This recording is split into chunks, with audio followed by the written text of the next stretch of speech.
What is up mga kapiga? It's your boy Riggs nga pala, ang inyong certified lakwachero na mahilig pumiga. So yes, kasama natin ngayon ang ating pagkaganda-ganda namang OBR.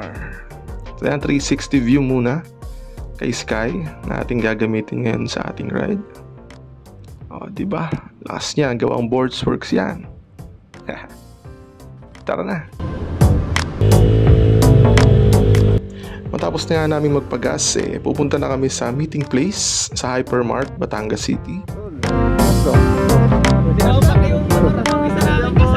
So yun, tambay muna kami at kumustahan. Matagal ko din itong di pa nga nakasama itong mga tao na to. Sobrang solid din ang mga to, promise. At yan, on wheels na kami mga kapiga. Nga tayo nakakalayo, pina-welcomean agad tayo ng magandang kalsada. Ayan. Talunan sila, Wala pa nga sa kalahati, inabot na agad kami ng ulan. Dito to sa bandang Rosario. Di pa namin alam kung kailan to titila, pero G lang. Right, back on track na uli kami. Mukhang lumiliwanag na. Nagpagas lang saglit ang tropa at may gustong mag-hi sa camera. Try natin humabol kasi nagpahiwan ako, umihi ako sa gilid. Tara na. Habang hinahabol ko sila, enjoy nyo muna ang magandang view ng Rosario.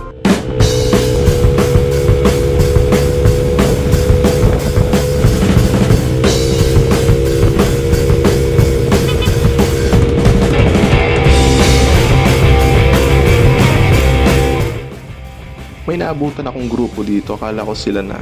Di pa pala, kaya inubartikan ko na lang sila.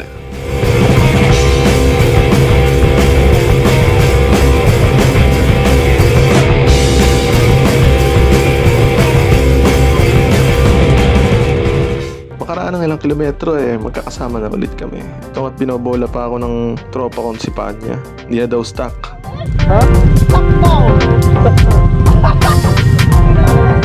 Stuck lang naman. Stuck yung kaha. Diyan mga kapiga, nakarating na kami sa Kamay ni Jesus at sinalubong kami ng napakalakas na ulan.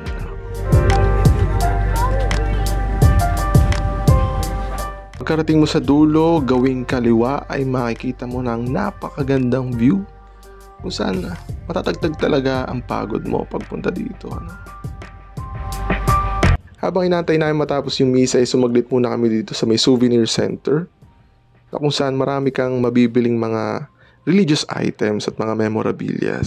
Swaktong pasalubong para sa ating mga minamahal. Sa likod naman ito ay pasalubong center kung saan pwede kang bumili ng mga matatamis at mga native items ng lokal. At yan, naakit na kami. Pangalawang akit na namin dito, kaya kakayanin mo kaya? Dito ay makikita mo ang Stations of the Cross at ang magandang view ng Quezon. At nandito na nga po kami sa taas. Talagang matagtag ang pagod mo pag nakita mo itong napakagandang view at napakagandang higanteng statwa ni Yesu Cristo.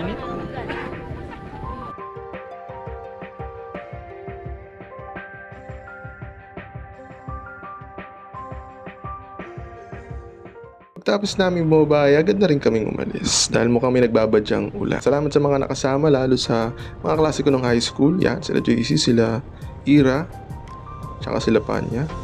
Sila na mga solid na experience. Salamat sa inyo mga kapiga.